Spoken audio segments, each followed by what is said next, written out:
comment la mondialisation déplace-t-elle l'inégalité?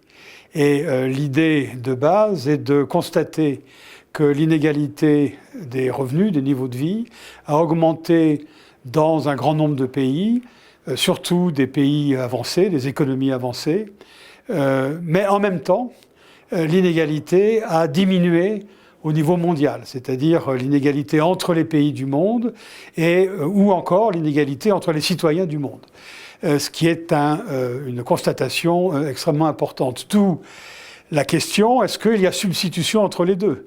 Est-ce que pour avoir moins d'inégalités au niveau mondial, il faut accepter d'avoir plus d'inégalités au niveau national?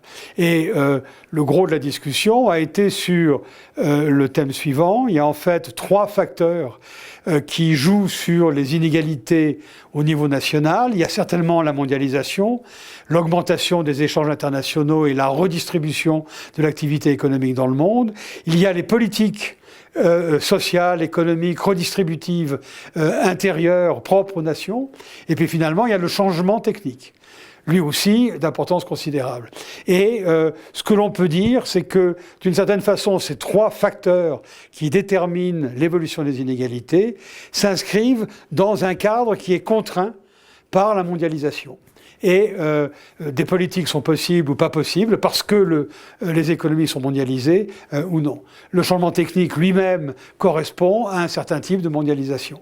Donc ça a été le gros de la discussion et je crois que la fin de la discussion a été plutôt ambiguë dans la mesure où on s'est posé des questions sur l'avenir des inégalités, l'avenir de la mondialisation, en particulier en liaison avec ce que l'on observe aujourd'hui, avec la guerre commerciale entre les États-Unis et la Chine, et ce qu'il y a derrière cette guerre commerciale.